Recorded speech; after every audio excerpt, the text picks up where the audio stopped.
Okay.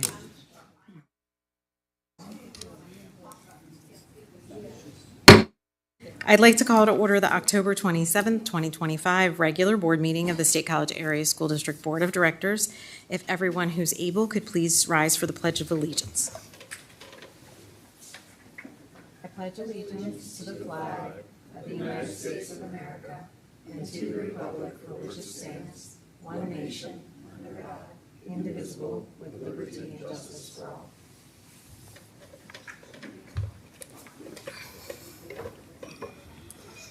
Thank you. I'd like to welcome everyone joining us here in person this evening and those viewing remotely from home.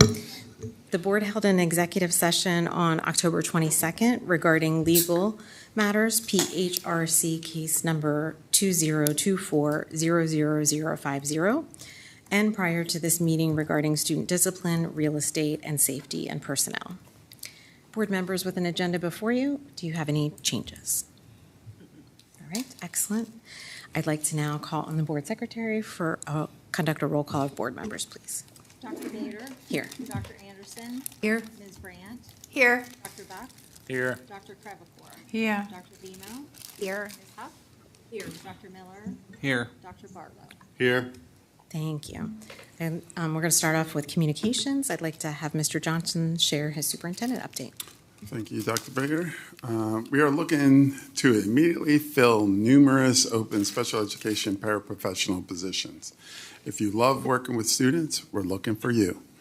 All members of the community are invited to attend our open job fair on November 5th. We are seeking over 20 new paraprofessionals to join our team. At the event, we'll be introduced to administrators and other members of the special education team and have the opportunity to ask questions and learn about the available job opportunities at the elementary and secondary levels. The first 20 people to attend will receive a free swag bag and refreshment will be provided for everyone. The fair is November 5th from 11 a.m. till 6 p.m. here at Panorama Village Administrative Center. Bring your resume, cover letter, and references, and any time between 11 and 6. In addition, the Board of Directors and Administration would like to invite you to their SCASD Conversations with the Community meetings. This year, we will be having 3 open opportunities for anyone in the community to connect with board members and administrators on any district-related issue they choose.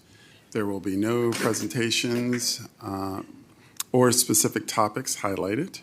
This is simply an open time for the community to talk with district representatives.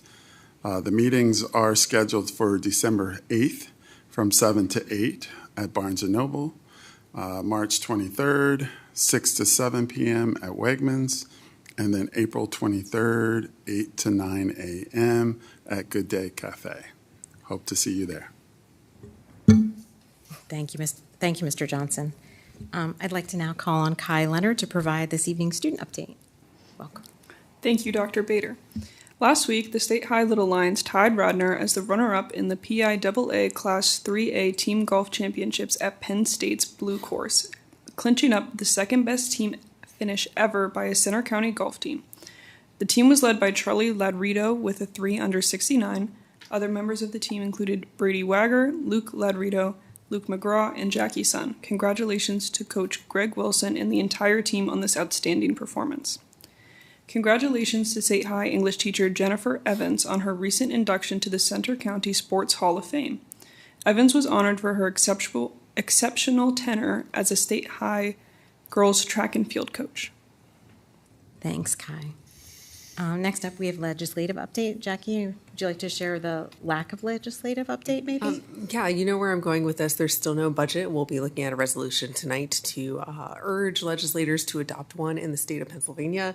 This is different than the federal budget, which is also non-existent at this point.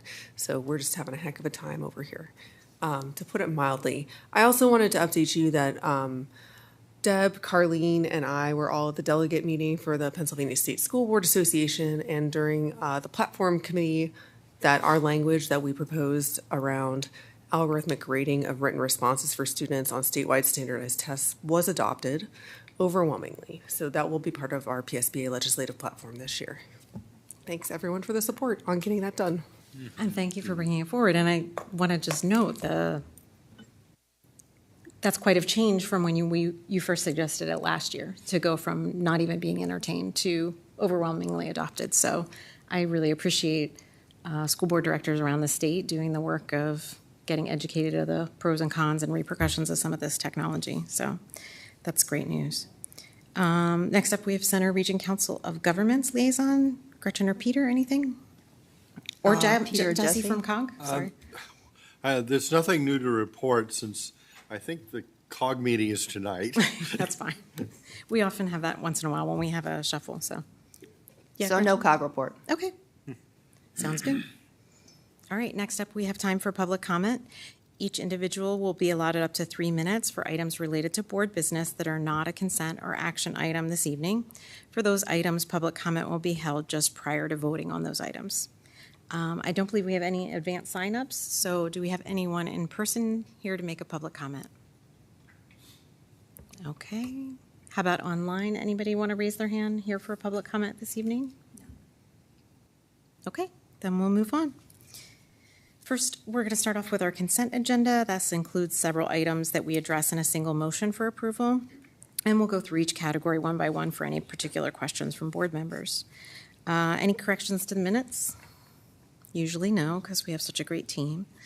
Next up, we have operations. We've got some agreement regarding our contracts with press, some professional development contracts, a change order from the Mount Nittany Elementary Addition Project to our benefit, which we always like to see, along with the human resource recommendations and physical plan.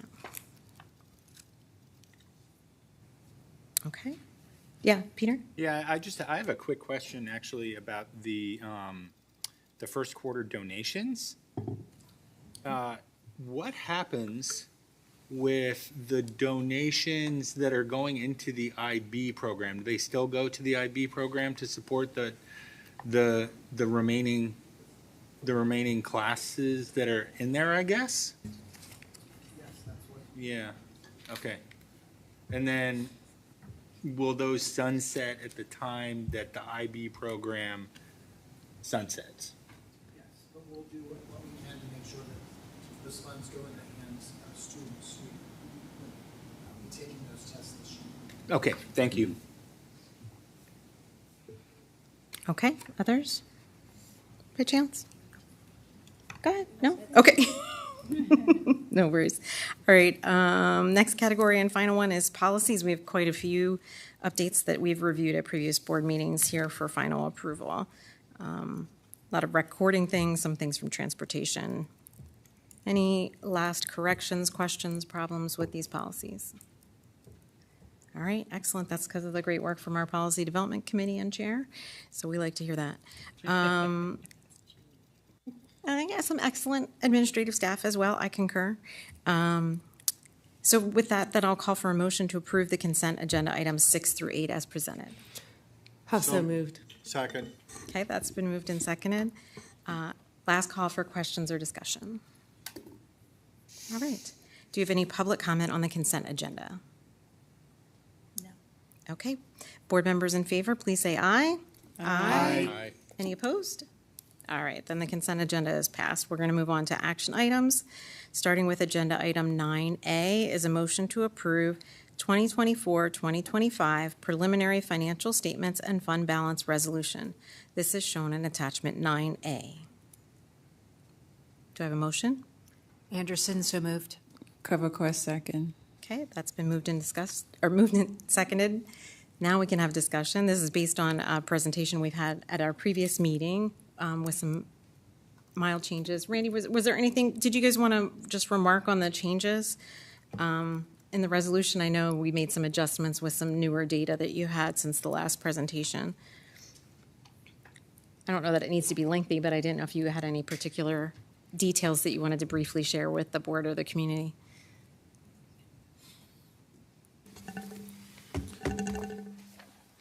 Good evening. I think the two biggest changes is there was a small change in terms of the auditors and how they viewed a category of fund balance non-spendable, which then raised that amount, which would have been then lowered our unrestricted fund balance.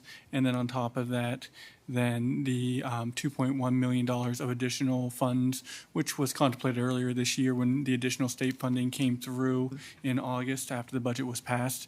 The board had said, and they received an update in all of the financial documents that have been given out throughout the budget and the audit process had been telling about $2.1 million about being transferred over from the general fund to the capital reserve.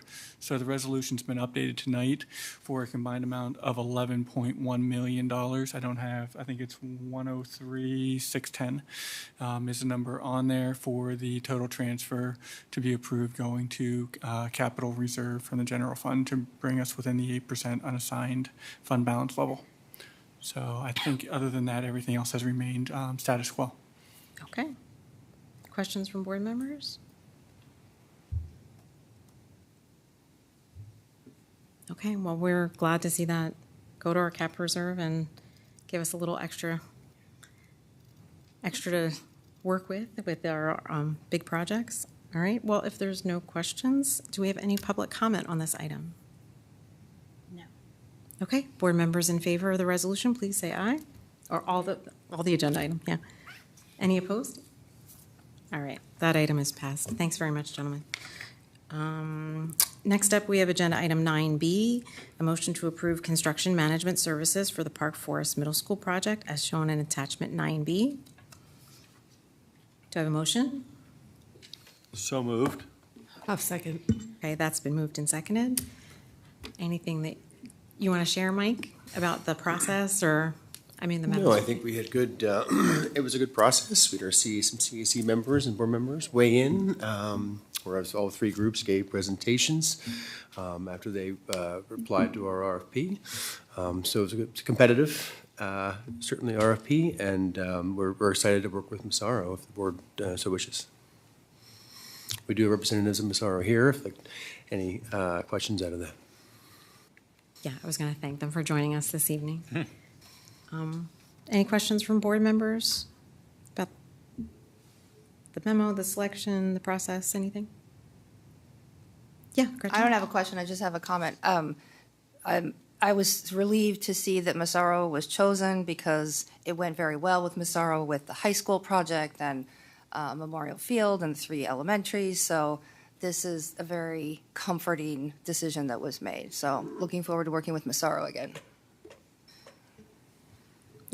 I'll add a comment. Having seen the interviews, I was very glad that Massaro was chosen as well. I gave them the highest rating, so. Great. Yeah, Aaron? I was just curious, it seemed like Massaro's bid was significantly different by looks like about $300,000 compared to the other two, which were actually pretty close. What does that difference reflect? Like, did they have a reason why, or? I think it's the, and I will let them speak if I'm misunderstanding, but I know the Whiting Turner and both CHA, they're more of an out-of-town sort of type of group, even though Whiting Turner does have representation here. They're working with Penn State right now. CHA is more in the southeast Pennsylvania, Maryland, Delaware area. So I assume that's part of it. I know, I forget if it was CHA or Whiting Turner was going to dedicate 2 personnel to the site kind of at all times, which might be a little overkill. Mm-hmm. So I think that's a big driving reason. Okay. All right. So Is Tim going to be working on? I saw he's moved along since we got to see him. So he's moving up the ladder. So I know, I'm very but happy I was for hoping him. we'd see him. Sorry, I know. Aaron. We enjoyed him being in our community for such a long time. So, anything else? I think I interrupted Aaron. Do you have anything more? Yeah. no, Okay. I just wondered about the difference in the bids. Okay. All right. Do we have any public comment on this item? No. All right. Board members in favor, please say aye. Aye. Any opposed? All right. That item is passed. Thanks for joining us this evening. Yeah. Great. Well, we are too. So. And hopefully it'll be a while again till we talk with any construction management company for a little bit once this big project gets done. All right, we're going to move on to agenda item 9C. This is a motion to approve an agreement with Hollins Sims Consultation LLC for Martin Luther King Day speaker. This is shown in attachment 9C. Hafsa moved. Demo second. Okay, that's been moved and seconded. Any questions or discussion on this item? This is the speaker for professional development for faculty, including other professional development beside the speaking, yeah. So we're excited to have a prestigious speaker for them. Okay, no questions? Okay, any public comment on this item? No. All right, board members in favor, please say aye. Aye. Aye. Any opposed? All right, that item is passed. Agenda item 9D is a motion to approve an agreement with Solution Tree for professional development services. This is shown on attachment 9D. Hafsa moved. Demo second. That's been moved and seconded. Questions or discussion? So this would be professional development potentially for at the end of the year. Debbie, did you? Yeah, I was just curious, right, this is for an expected snow makeup day for staff, but we haven't had the snow days yet. So if somehow a miracle happens and we don't need the day, which I understand is unlikely, would we be able to defer the professional development to next year or something without loss of funds? Like they have a non-refundable deposit that we have to pay. It's not break the bank, but it's money is money.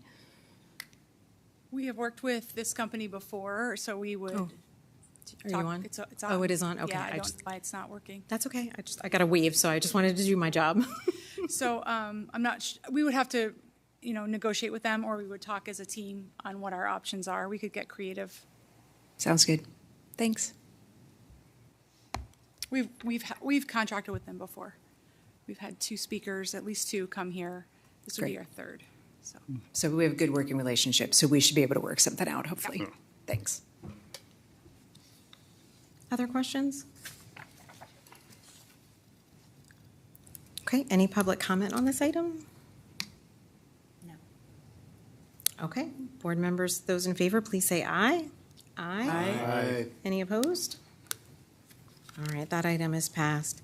Final action item is agenda item 9E, a motion for the State College Area Board of Directors to adopt a resolution urging the Pennsylvania General Assembly to end the state budget impasse. This is shown in attachment 9E. Miller, so moved.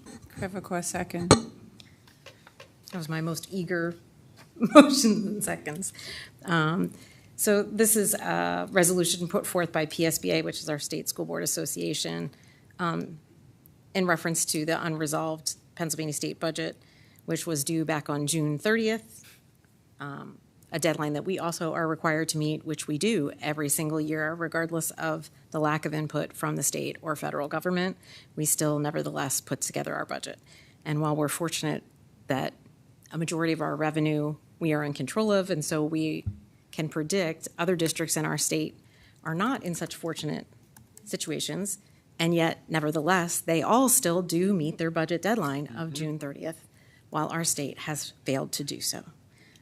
And so this resolution is, in effect, all of us hopefully banding together, hopefully many school districts across the state will pass this, and frankly, a plea to our legislature to put politics aside and get done the things that need to get done.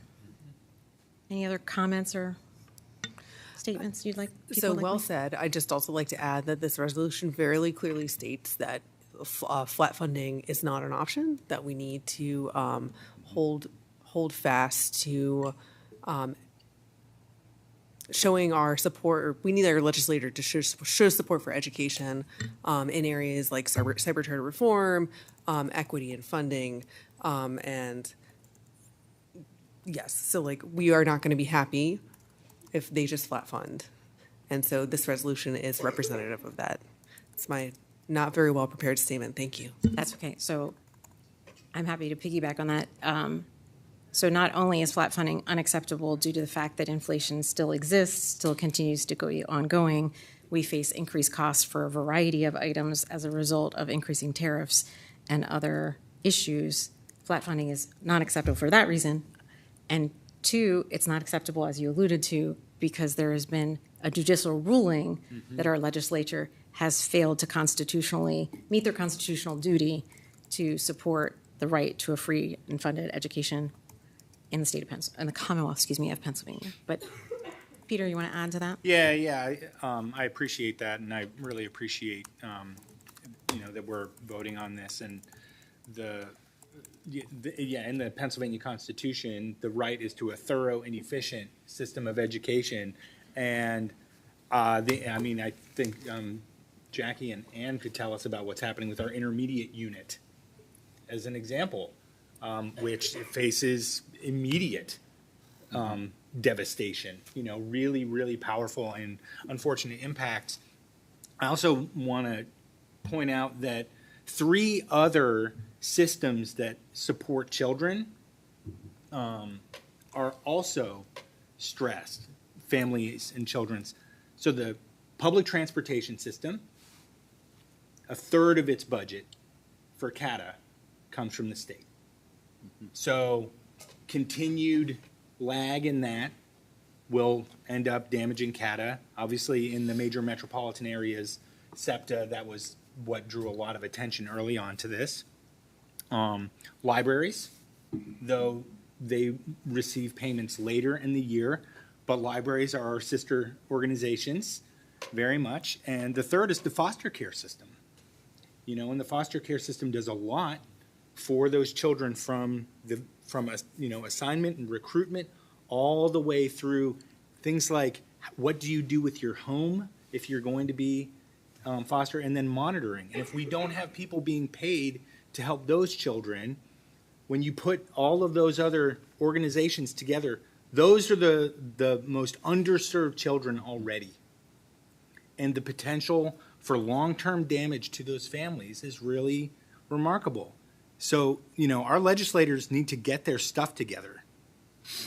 This damages, the weakest among us the most. I'm just going to add that not only are school districts starting to borrow money, so are counties in some of the less well-off parts of the state that are not very far from here. And a lot of the counties manage many of the social services that we enjoy in this state. That's how the state funds most of them, I would say. So, and I think it's pretty ridiculous that this has gone on for this long, for this little. Yeah, I think that's a good point. The counties provide most of they manage often the foster care system, as well as mental health supports in our community. And while it's important that we support those vulnerable communities, it has impacts for our whole greater community. And to your point about transportation, if our state is not going to adequately fund transportation, our federal government has just announced that it is no longer going to be funding SNAP for the next month, which is the nutritional assistance programs. And so those vulnerable families that need those supports will be relying on food banks who have already universally said they are not prepared to meet the needs of this volume of individuals. They have nowhere near the preparation or the stockpile or the staff or facilities to manage it. And if there's no public transportation, many of these families who don't have their own transportation will have no means to get to these centers for food supports. So there's many, many dominoes that affect one another, and I think it's just important for our community and the public to understand that all these things are interconnected, and there are multiple factors at play that are harmful to the most vulnerable people in our community. And so not only is it, morally and ethically the right thing to do, the legislature is frankly failing at their obligation to do so. And that failure impacts our classrooms because those families are not, divided from our classrooms. Their students are in our classrooms. So it is a moral obligation of our legislature to do their job. All right. Okay. I think that's fair. And I think you still should have said that the IU is having to put their new facility on hold as a result of the fact that this state has not. I was Okay, that's waiting for coming the later. update, Okay, yeah. you're gonna do that. Well, I think it's worth mentioning here as well, that there's, some pretty significant impacts there. All right, We want to bring it up multiple times so that people know how important it is. So it'll appear in multiple points in the agenda. and I think right now, as it stands, those districts and counties that are borrowing money from the state, the last I heard, they're still being charged interest at 4.5%. 4.5%, yep. There was a proposal to not do that, but I don't know that it's actually gone through. Yeah, there's a slight change on like what I explained last meeting. There is a proposal that the state will pay back any monies borrowed. Right. But go ahead. And when there was a 9-month budget impasse in 2016-17 and the foster care system, when foster care providers had to take out lines of credit, the state didn't pay them back. Yeah. So they were on the hook for being forced to go into short-term debt because some people in Harrisburg couldn't get their acts together. And just to pile on, it's worth noting that the state is also holding all the federal dollars that were released under Title I, II, III, and IV. So currently all that money is sitting in an account and the state is making interest on it while they're not distributing it to us. Yeah. Way to go, State Senate. Good job, buddies. Yeah, and with that said, I would encourage, if you have means, to donate to the food bank to help our most neediest. So I would encourage you to go to the food bank and donate. Yeah, I mean, physical donations are wonderful, but also it's not always widely known that monetary donations are really the most useful to our local food bank. It feels good to take that bag of groceries there, but when they're handed actual dollars because they can shop through wholesale and other mechanisms, they can actually turn your dollars into more meals for people than they can your bag. So do whatever you can is definitely wonderful, but if you're not aware of that difference, your monetary donation is the most value to contribute to the community. In most cases. I shouldn't speak for every food bank, but that's my understanding generally that they are able to do that. All right. So, too long didn't read, legislature, do your job. And with that, I'll open it to public comment. All right, no public comment. All right, board members in favor, please say aye. Aye. Any opposed? All right. That item is passed. That concludes our action items for this evening. We're going to move on to information reports, starting off with an elementary progress report update. Daniel Yoder and Jackie Saylor are with us tonight to provide an update on this investigation about elementary progress reports and some modifications.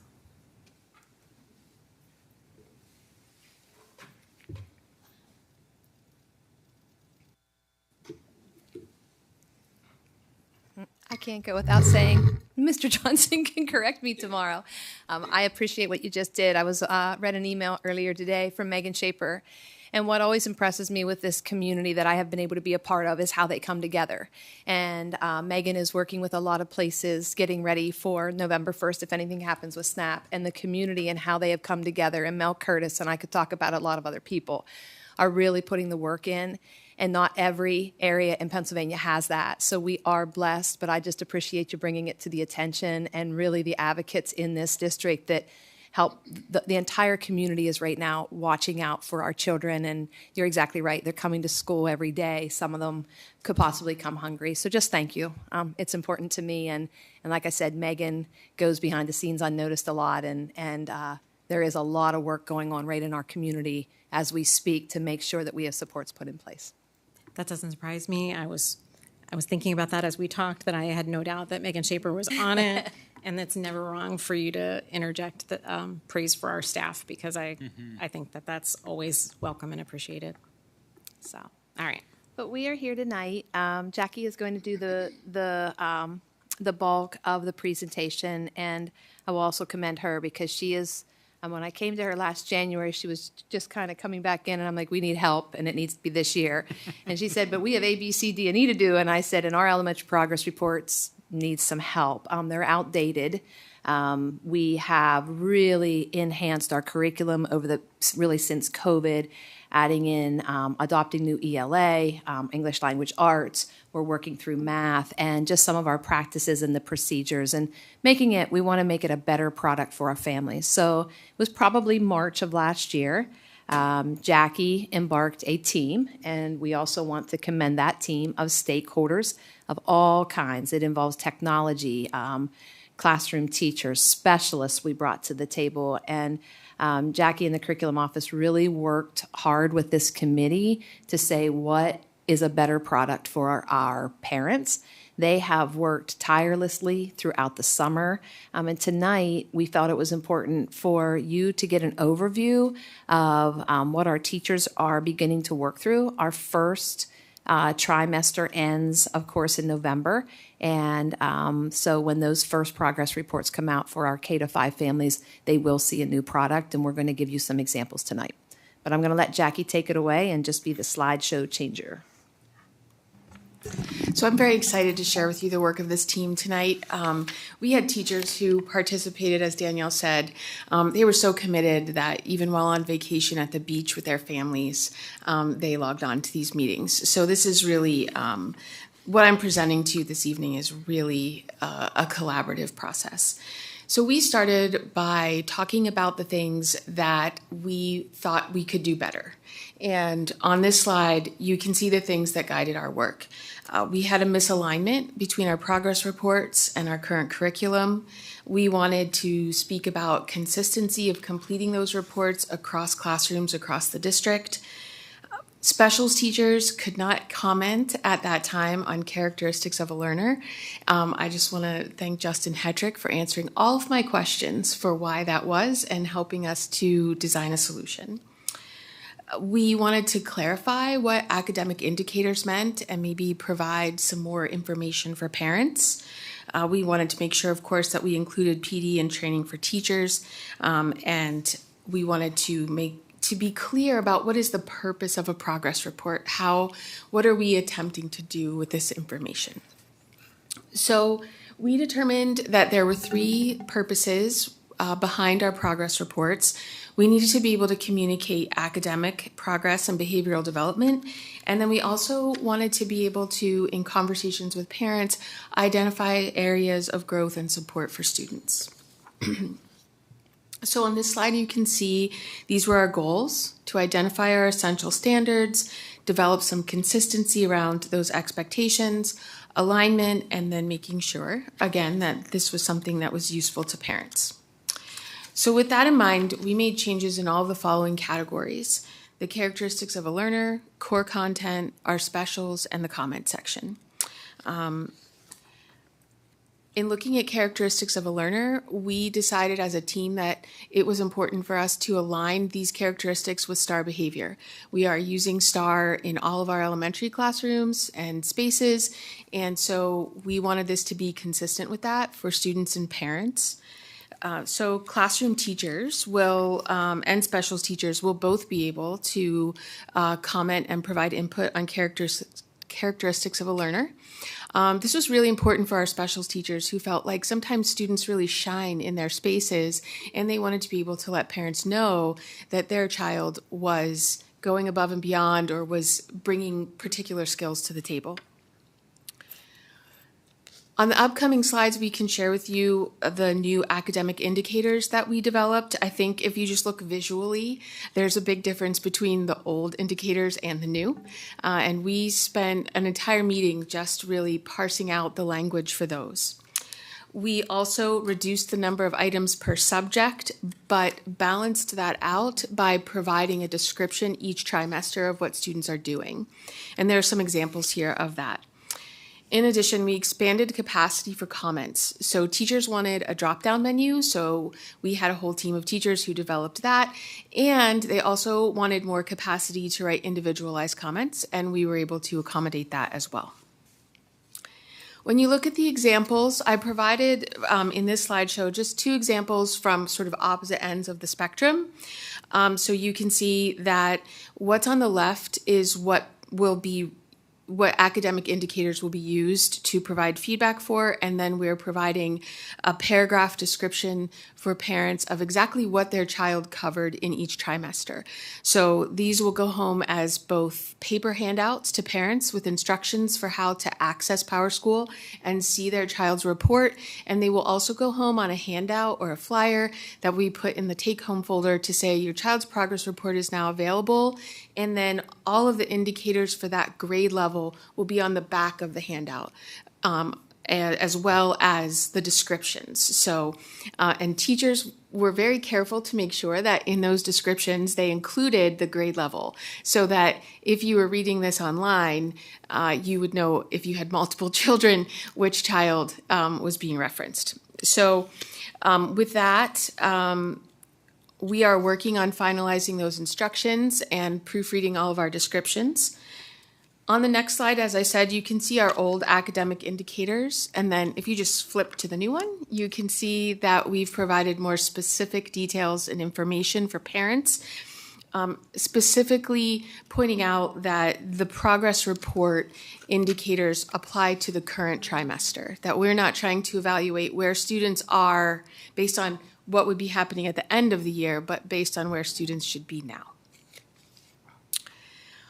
With regard to comments, as I mentioned, there will be a drop-down menu for teachers, and there will also be the opportunity to compose individual comments.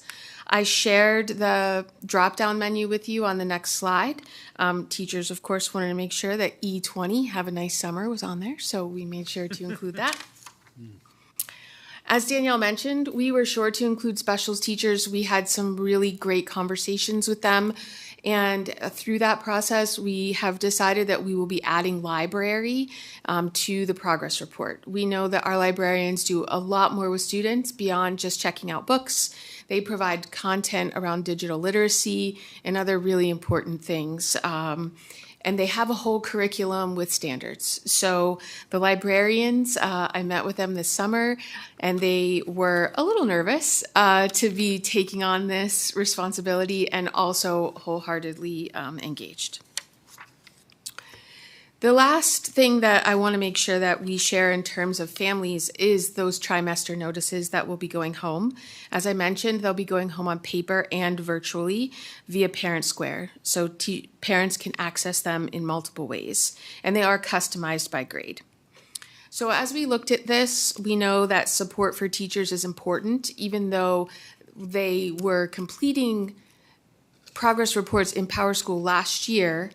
We did change the information that is in PowerSchool to align. So we have been we provided a full day of where teachers could log in during the school day to have a 15 or 20-minute conversation.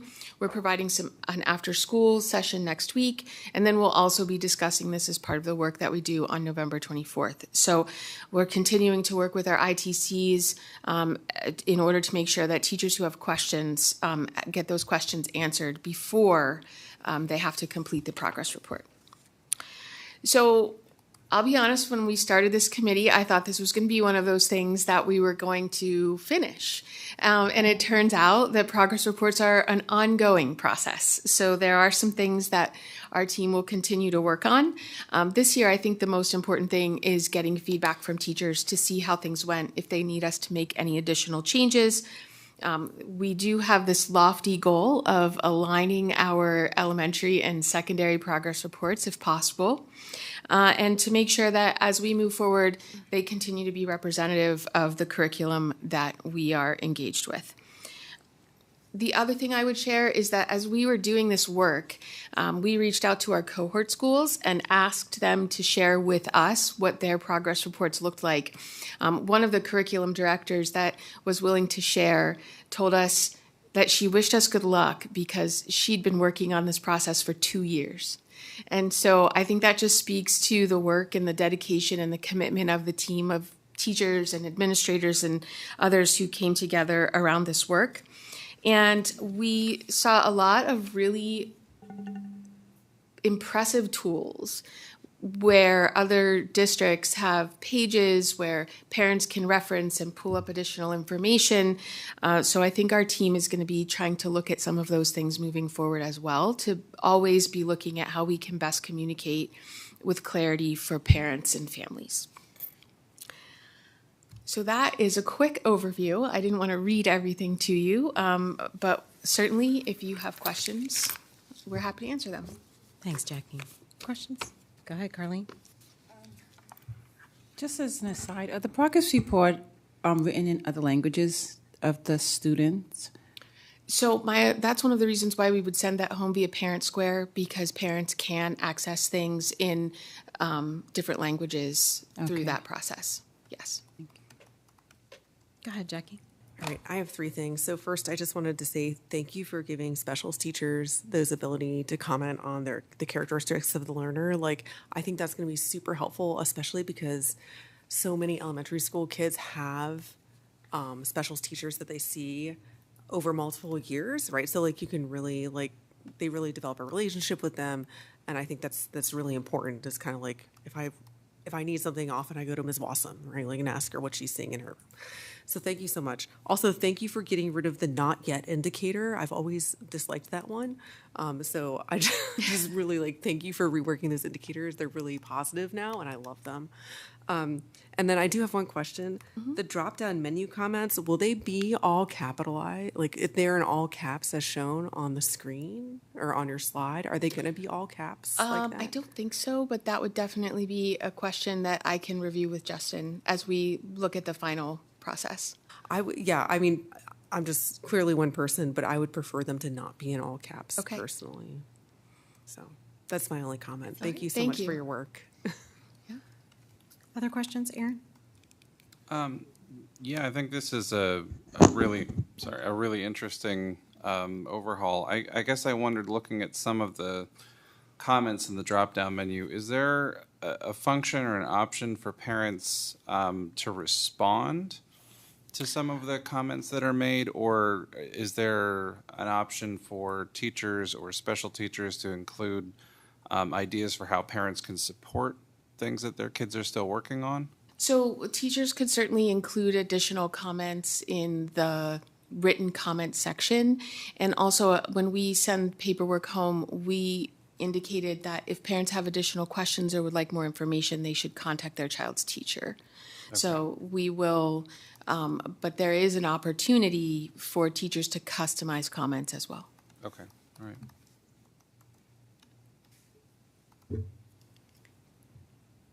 Okay. I also thank you for all the work. I know that this was really important to a lot of the elementary crew, and I love that librarians also are being included as a voice to home to parents. I just have one comment on the comments. Sure. As a parent of neurodivergent kids and especially ADHD kids, E13 to E18 are really uncomfortable and sensitive and frankly hurt my heart. Okay. My children got these things a lot as students, and often they weren't in context. And sometimes they even got them after they were identified as ADHD and had accommodations and other things. So while I know ADHD kids are not exclusive to having these behaviors or challenges in the classroom, those 5 are quintessentially the challenges that ADHD students have in elementary school. And so I just think it's really important that when teachers really understand that, for one, if a student's getting that a lot, there's probably some conversations that might need to be happening. And also that it can be sensitive if it's a child or a family that already has those identified.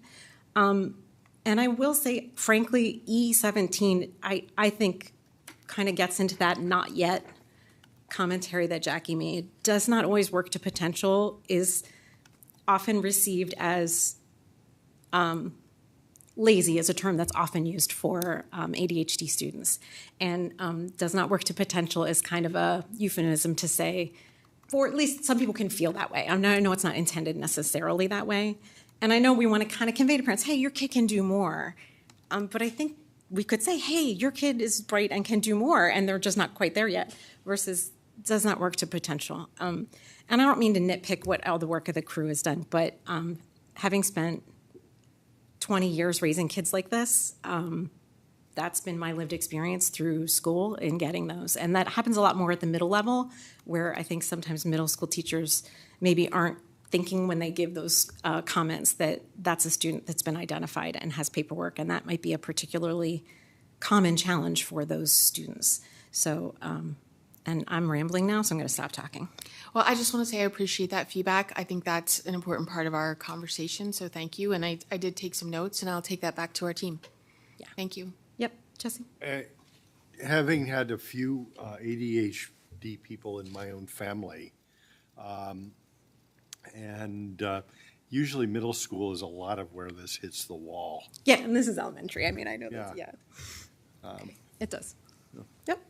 No, but I do think it's important, and we need to bring those perceptions back because we haven't used these, so we don't know what it's going to bring in elementary. So I think it's very important to hear that and take that back, because that is not, we don't want it negatively impacting a kid until the next trimester thinking they did something wrong. And so that's valuable for us to hear and bring back to the team. Yeah, and the little kids aren't reading it. It's, you know, as a parent, it's hard for a parent. You're Right. trying to support your kid. You're trying to be okay with it. Sometimes those are behaviors or challenges that they are not able to overcome, but also wanting to feel like your kid is seen and that not judged for those behaviors, because you know, ADHD kids are really commonly I mean, it's research has proven the increased number of corrections that ADHD students get just simply have a negative impact. Even when they're positive corrections to their behavior, just the volume of corrections that they receive as they go through school can really be heavily impactful. So for a parent to then see it, it can be really challenging to know, you know, how much they're helping their teacher, how much they're helping their student, wanting to, you know, they want their kids to succeed, and they want their kids to be easy for their teachers. They want their teachers to have an easy class day too. Nobody wants to feel like their kid's disrupting the class. So anyway. Thank you. Yep. Other comments? Actually, just to follow up on that a little, that's, the way you described it is really what my primary concern was with there being a dialogue between parents and teachers, and it sounds like we have that sort of built in, but the idea that you could get a comment from a drop-down menu with zero context, as a parent, I've had that happen. It's kind of frustrating. I've had conferences before that didn't go particularly well for similar reasons. I've had other conferences that were outstanding, even with sort of corrective comments in them. So I think the potential is there for this to be useful, but I think if they're using those drop-down comments without any context, and especially in the cases that Dr. Bader's talking about, it could potentially be kind of harmful. And that's something Jackie didn't get into a lot. The last slide said, we hope as her work continues, so we've got to get the progress report out, and then bringing that committee back together to talk about how to have a quality. I'm not saying that there aren't quality conferences, because there are many, but we provide 2 days of conferences. We would like to use these standards as talking points and give our teachers more direction with regards to talking points and capitalizing on that through the conversation area, because I agree it's important, and those are those face-to-face conversations next October that we hope to be using pieces of this as almost like the first, even though we don't have marking periods, but we've gone through 9 weeks, and these are some of the things we're seeing with regards to standards, behaviors, things like that. So that will be probably coming back to you in the spring once they reconvene. Yeah, Gretchen? I just had a process comment after listening to everybody else. One thing that we try to do as a board when we try to make decisions, hopefully good decisions, is we think about who's not in the room. And I think this actually came from one of our student reps a long time ago. And it's been really helpful for us to think like that, or it's been helpful for me at least, and I think probably other board members as well. And I wonder, after listening to all of the board comments, because you described, the process and the teachers, who, and their names are on there, and I know some of them and love some of them, but I wonder if what what we're hearing from the board tonight is who wasn't in the room, and parents. So just an observation. We had that conversation as a team as well, and we were feeling very motivated to make some of these changes, but we have talked as a team after making these changes about how we might solicit some feedback from parents as well. So that is definitely something that the team has talked about. With the timeline that we were working with and the number of changes, that wasn't something that we had the opportunity to do yet. So thank you. I mean, you took on an aggressive endeavor and really knocked it out of the park to get it done. So I understand that meeting that goal was, thank you, challenging, and you got a lot accomplished. Other questions or concerns? Peter, did you have something new? Okay. Okay. Thank you so much. Thank you so much, and thanks for being open to the feedback. All right, so next we have a solar power project update, excuse me. So we have Peter, Gretchen, Randy here to help cover this update. We had it on a previous agenda where we got to review it, but now we have a chance for any additional discussion or questions. I'll just share a few highlights from the information that was shared in your packet. The Center County Solar Group, which is the new solar power purchase agreement working group, met on October 8th. We received updates from the developer and from our consultants. They were related to timeline of the project as well as regulatory changes that may have an impact on the project. The project is expected to start in January of 26 and completion by the contractual deadline in October of 26. The regulatory changes that were discussed by the developer are changes in tax equity eligibility, decreased value in the renewable energy credits, and increase in market share for electricity. Developer explained these may impact the economics of the project, not only from a financing perspective, but also long-term. Our consultant, Mr. Shively, discussed the differences between operations and ability to obtain financing. The consultant is continuing to request information related to those impacts, especially related to financing. There is a provision in the contract that would allow for renegotiation because of an inability to generate financing for the project. However, that has not been proven to date. So we're still in conversation, and we will continue to report back. Peter, Gretchen, anything else? Do you want to add anything?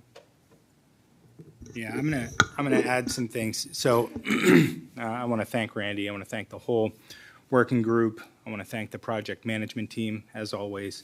Really remarkable group of people. What Randy rightly did was give a, I will call it the individual policy changes that Randy just named are all correct. They fall under a set of actions by the Trump administration, by the House of Representatives, and by the U.S. Senate in a very concerted attempt to kill renewable energy. Contained in the one big, I will not call it, in H.R. 1 or in HB 1 are a set of the sunsetting of tax credits, the things that Randy just talked about that make renewable energy development now very, very difficult. And when you couple them to executive orders from the White House, they make them that much more difficult. And then with permitting issues from the agencies in the federal administration, even that much more difficult. There's an estimate that about 50% of new solar projects that had not been completed, but that were in the queue at the time of the passage of HB 1 are killed. Half of them and they are killed because of the issues with financing, et cetera, et cetera. And so, obviously, when we are negotiating with any single developer, we are in an engagement with a company that wants to make money from us. We all know that. But the deck has been totally stacked against not just the developer, but against us. And I want to make that really, really very clear that Dave McCormick and Glenn Thompson and the White House all worked together to try to prop up the fossil fuel industry and to kill renewable energy in the United States of America. And they have said that they want to do it, and now they are doing it. The rate that we had been locked in for in the PPA at 4.59 cents per kilowatt hour, right? It's the rate, would have been the envy, and still could be, fingers crossed, but much harder to do now, the envy of any organization in Pennsylvania. We had been threading a needle that I would say was in a really pretty sweet spot, and we were pretty lucky in a lot of ways, and I don't know that we're still lucky anymore. At the same time that we're looking at the precarity of our own pending rate, we also know that data centers and AI are driving up electricity demand across the world, and in Pennsylvania, Virginia, where rates are pretty low, and we have governors who are courting AI companies. In Pennsylvania, Constellation Energy set up a long-term PPA, power purchase agreement, with Microsoft, and they were able to do that by reopening 3 Mile Island. 3 Mile Island is a massive, massive power plant. So the amount of electricity that it generates as one of 6 power plants in the Commonwealth of Pennsylvania is something on the order of 5% of the total electricity produced in Pennsylvania. There are not 3 Mile Islands sitting around somewhere for other AI companies to get. And without a lot of renewable energy development going onto the grid, that means that demand is going up while the supply is static or will very slowly creep up. Building a thermoelectric plant like a nuclear power plant, even if it's a small modular nuclear power plant, which is going to take a long time and is super expensive, or a natural gas-fired power plant, takes years. That means that as demand goes up and supply is limited, we will all pay more, which means that proportionally, when you think about the amount that we are slated to pay in the PPA, it is even more valuable. But now more difficult because Dave McCormick, Glenn Thompson, and Donald Trump all decided to attack renewable electricity. Now, Randy would never say that. That is my editorial comment. I do not speak for the rest of the working group, but we face, as a group, a real challenge. This region faces a challenge. Every ratepayer faces a challenge of rising electricity rates because of constrained availability of new generation, and that is a deliberate choice by Congress, Senate, and the federal government. It's really stupid. That's all. So, board members, questions regarding the status update? Any clarifications that anyone needs? Aaron? Just one. Yeah. You go ahead. I was just going to ask, I wasn't able to be there for Mr. Shively's presentation. Is there some sort of a timeline for which we need to be aware of a potential renegotiation or? So I'm getting, every couple days, I'm getting updates from Mr. Shively. He has had conversations since that October 8th meeting several times with the developer. I'm hoping to have something later this week, but I hoped that I'd have something last week. So I know that he is working very hard on our behalf, and we will communicate an update as soon as possible. And I won't even ask that question because we're not there yet. Yeah, that was going to be part of my question. I also wonder, when is the working group meeting next? We were waiting to find out when we had an update, when Mr. Jackson or Mr. Shively had something to share with us, and they still do not have anything to share with us yet. But it will be a public meeting, it will be publicly advertised, and it will be probably at least a week's notice before a meeting would be held. Well, I just want to say, I was there for the entire meeting, and at this point, there are some people out there that are jumping to conclusions. Of course there are. And there's no information out there for them to jump to any conclusions at all at this point. Okay. Anything else? All right, thank you very much for that. Our last information report section is policy updates. We've got 4 of them here regarding academic standards, lesson plans, diabetes management, and educational opportunities for military children. So these have all come through Policy Development Committee and been brought forward on their recommendation with some changes, some different pieces.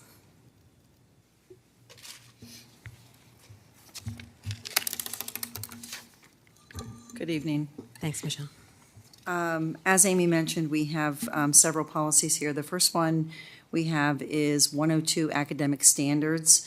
This is a listing of academic standards in accordance with the Pennsylvania core standards and has been added for clarity. A listing of the standards has been added for clarity. Definition of academic standards has been expanded to include reference to regulations and standards as opposed to a focus on the graduation. And the overview section has been added in accordance with laws and regulations outlining action for struggling students and students with disabilities. Questions from board members? And Chris has joined me if anyone has any thanks, questions Chris. related to this. That's your wheelhouse, so. Any changes, problems? All right, pretty straightforward. Great, okay. Policy 111, lesson plans, also is a revision. PSBA has heavily revised, so while noted as a revision, it really replaces the prior policy language. Language regarding preparation and review was added. An overview section clarifies other practices the district shall use to implement the draft policy. And the current policy regarding location of plan books has been replaced with language that's more up to date. Yeah, Jesse, did you have a question? No. Oh, just a stretch? I'm just stroking my That's chin fine. like, an old man does. Any questions or problems regarding lesson plans? So I do All that too. right. So I'm old now. I think we're good. So Okay. those 2 we can bring back for approval. We got 2 to go. Great. Okay, policy 209.2, diabetes management. There was a revision by PSBA recommended, an additional paragraph under delegation of authority reflecting compliance with the new provision of code requiring the providing of a type 1 diabetes fact sheet for incoming elementary students and students entering 6th grade. So that was the revision made to that particular policy.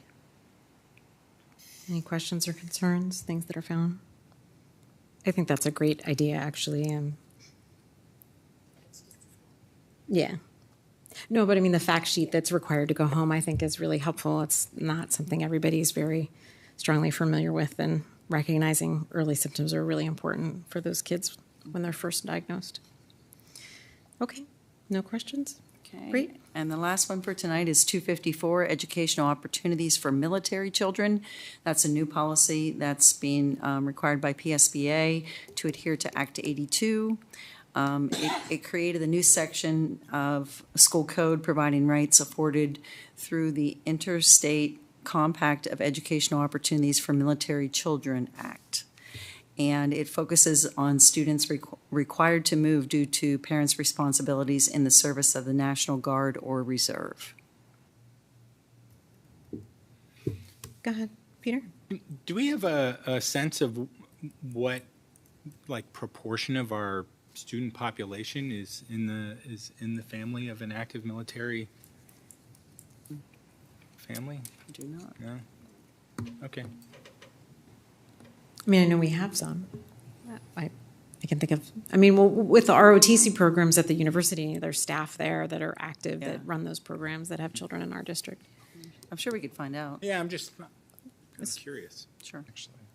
Aaron, did you have a question? Yeah. Okay. Others?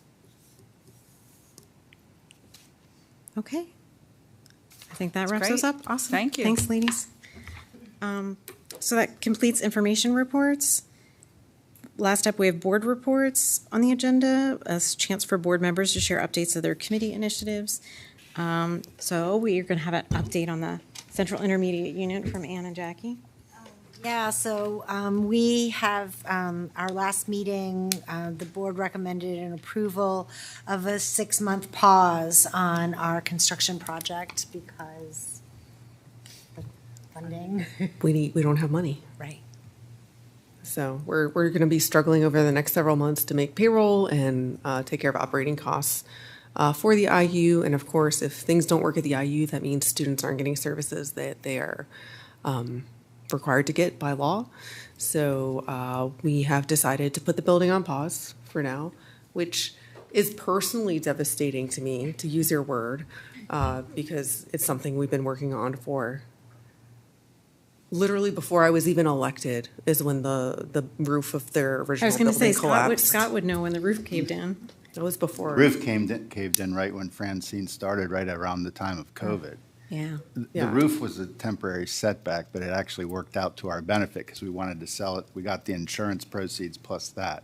But one of the big issues too, in addition to funding uncertainty, is the project costs have gone up, and that's that.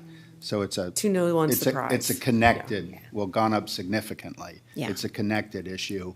Worried about meeting our operating expenses otherwise, plus this being more expensive. Yeah. And were there grants that you guys might lose? So we still have we want a RACP grant, and we won't there's a really long timeline on that, Okay. so we're not worried about that grant at this point. So we're just going to pause, see what happens in the next several months, and reassess at that point. Yeah, I know other projects sometimes have certain grants with tight timelines that if they don't build the project, they lose the grant. So I'm glad to We hear were that. at a very pivotal point where we were about to go out for bid, so it was kind of like the time to make a decision. So With this grant, there's probably at some point in time where we won't be able to use it, but there's no deadline that we've been given, and we've been told that it's some years to do. And it's a grant that is a matching grant, so we've got to pay up front. So it wouldn't be paid for several years either way. Yep. As is often the case with governmental grants. All right. Any other questions about the IU for our team? Okay. SCASD Ed Foundation Liaison Report. Debbie, do you have something? I don't think we've met since the last time I reported to this group. We had something that had to be rescheduled because of conflicts. Sure. So I'm pretty sure we have an exec meeting next week. I think it's next week. Yes, Randy's telling me yes. Okay. Sounds good. All right. CTC Local Advisory Committee. We did have a meeting, sort of our big fall meeting last week. We bring all the OACs and the LAC come together. They have dinner. We talk about individual needs. Our meeting primarily focused on a couple of initiatives, what they call the Sensor Valley CTC Tour and Luncheon. This is an opportunity for some industry partners to come and tour the CTC and start to kind of build partnerships, because there was a recognition between the CTC, CBI, CC, a lot of C's, that we need to be preparing and creating clear and visible career pathways for kids, even starting as early as middle school. So that was a very successful event that they had earlier in the month. We also got some updates. About 1,800 individual students are currently enrolled in over 3,300 enrollments within CTC programming, it's grown in part because they've added the Ed Aspire and some additional culinary classes. So Ben anticipates that their funding from the state, assuming there is any, should go up in the next year or so because the program's really growing. The one other thing to note for families who are parents of 8th graders, coming up in December, the 10th and the 11th are going to be the days where they have the middle school students from Park Forest, Mount Nittany Middle School, and Delta Middle School, as well as some other private and charter schools are going to come. They're going to get to take a tour, see all the classes that are available and that are offered. I guess the kids always have a lot of fun at that. So, and it does a good thing for recruitment. So, yeah, I just wanted to add that Ben also thanked the board for approving the 4 CTC courses. So, Great. Yeah, I think they're good additions for sure. Okay, so we have citizens advisory committees, athletics. Carlene, have you had a meeting? No. Okay. Facilities, that was our meeting to identify the construction management firm. So that was the sole focus of that meeting, and we talked about that tonight. Finance, Deb and Jackie, has there been one? I didn't think so. School health and safety? Not yet. Okay. Technology? believe it or not, we did meet. Awesome. And most of what we talked about, the committee itself has gotten quite a bit bigger. We had a number of people added to the group. Mostly what we talked about was in the future a potential transition away from using Chromebooks to iPads and to Apple products as well. Was that just in certain grades or? They're talking about it throughout the district. It would be kind of a slow rollout process. We did ask Justin kind of why we're thinking about that, and I guess the technology itself, it's a little more durable, and it aligns better with the software that we have. That was kind of my understanding from listening to him. They also, within the district, I guess he's put together a team of people to talk about AI literacy and to talk about how AI is affecting different parts of education within our district. So, Jesse, did you have anything to add from that? Not really. Yeah, that was more or less what I gathered from the meeting. Great. Okay.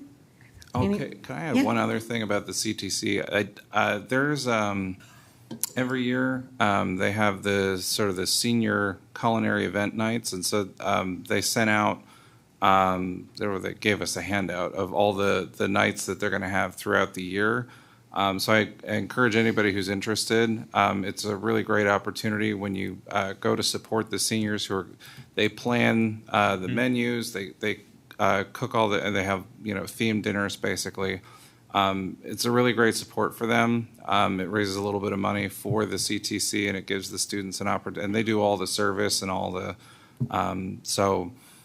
Look for that menu, and Chef Lorber loves to have a big turnout for that. So, yeah, I know Chef Lorber usually shares something with our communications team. It usually shows up on our social media and goes out pretty regularly. So, hopefully, keep your eye on that and see if you can slot it in on your calendar. They feed us for board appreciation most years in January, and it's an amazing experience. So, if you can get out there as a community member and get to take advantage of it, I certainly do recommend it as well. They're doing, on April 23rd, for instance, they're doing an Ethiopian menu. So they do a lot of interesting international options. You're not really going to find very much of that in our community. I think there's one or two places I've heard about, but and it's amazing food. It is amazing food. They do a phenomenal job. No alligator, though, I think, for a couple of years. There was one year they tried to roast an alligator, but that was They did it well. They did it well. That's right. Delicious, You did have some that night. You were at that one. Very good. All right. Anything else for the good order? It's good. Yeah. I haven't tried alligator. I'll pass. That's the whole of our agenda.